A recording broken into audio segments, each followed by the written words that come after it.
just a slight correction. I'm stepping in for the cluster leader, and the cluster that we kind of lead is cluster N, which stands for Nature and Ecosystem Services, which contains 6 countries, namely Switzerland, Austria, Bulgaria, France, Serbia, and Czech Republic. And I would like to present some of the findings or of how we approached one of the cases, which is the Šumava, the so-called Bohemian forest in Czech Republic.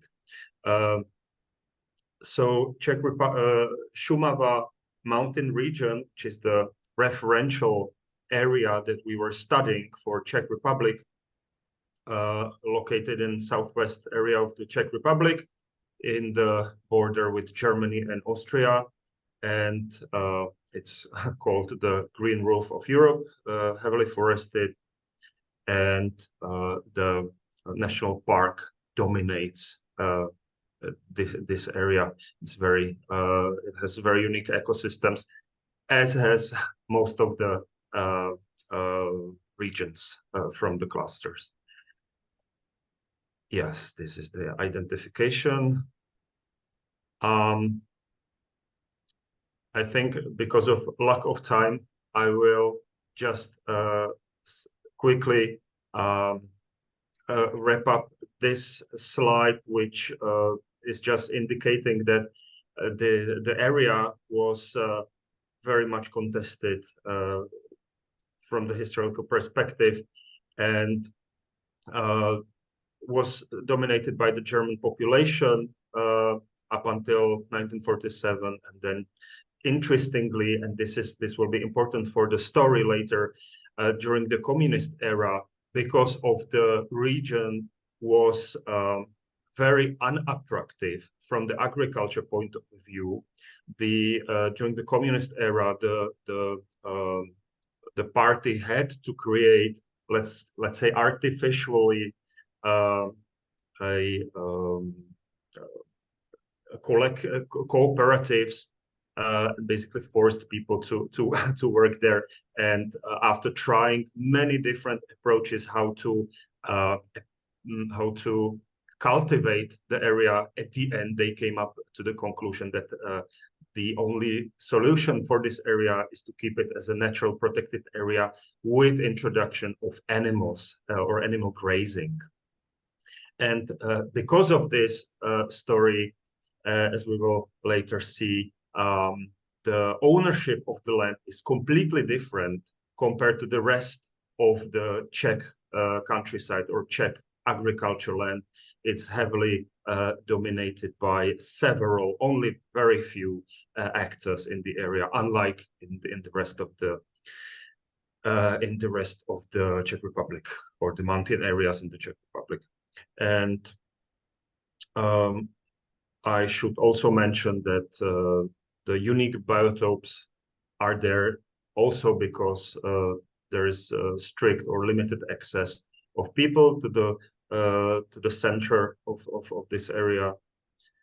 And yes, just to give you an idea of the landscape. So now, what we discovered during the focus groups and the interviews with the farmers, local actors, is that there are quite a few different visions how to approach the area, and there are rather clashes between the farmers, leadership of the national park, tourists, on how to approach the development or preservation of this area. So on one hand, the farmers, as we will later see, they heavily depend on the subsidies that they receive, with the problem being that they don't really add too much value to the final products. They don't really produce as much. The scope is to protect the area, which is in kind of alliance with the national parks vision. On the other hand, the tourists demand also local products and also demand to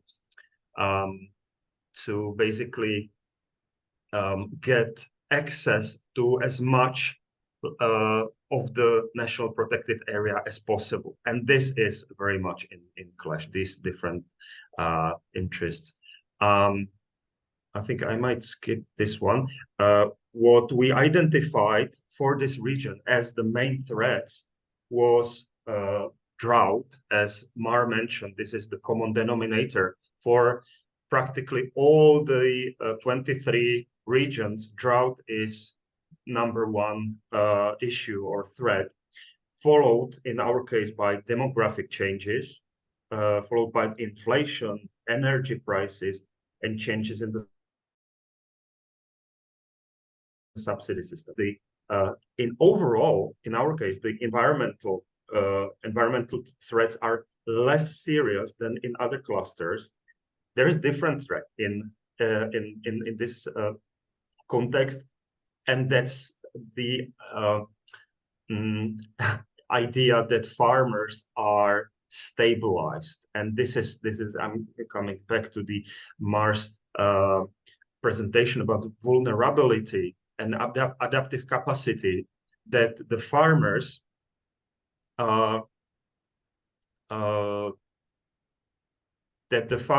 yes, this is the overall, this is the probably most important part of what we were trying to achieve, figure out scenarios for the future development with the referential year 2050.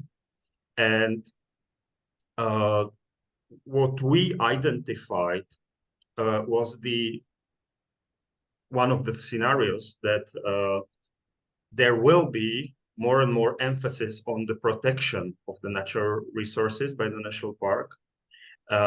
It will be more and more important to provide added value to the product, so importance of skills, which are lacking at the moment, also because of demography, the importance of the food quality produced there, and what's very important is the support cooperation of farmers with actors from tourism industry, because there is not much of a link there so far.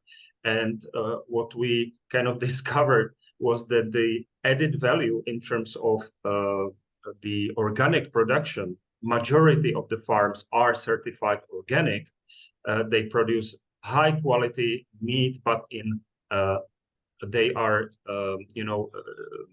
exporting the live young animals to countries such as Germany, Slovenia, Turkey, etc., where in most cases the added value in terms of the organic certification, it disappears. So the meat isn't kind of processed and consumed in Czech Republic or in the area. It's being exported away, and the added value is being lost in the process, which is a huge kind of problem. And last point I would like to make is that in terms of the vulnerability, it was very, very surprising for us to discover that the farmers feel very comfortable in their position of receivers of public funds, from the Common Agriculture Policy and from the national subsidies for preservation of ecosystem services. But the reply from the Ministry of Agriculture of the Czech Republic and the stakeholders, policy stakeholders, when they kind of discovered that this is their perception of the whole situation, they suggested that this is extremely, they are actually in a very, very vulnerable position, because the subsidy system can change very quickly, and their adaptive capacity to new regimes or new reality without the subsidies or changed scope of the subsidy this would put the farmers in very precarious position.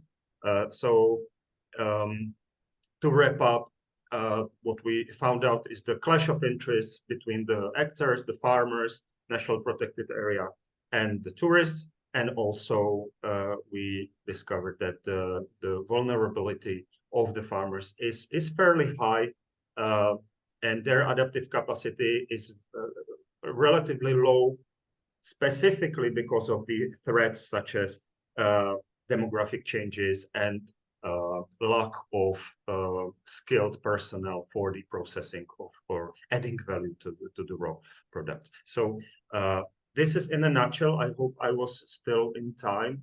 And if you have any questions, I'm there for you later. Thank you very much.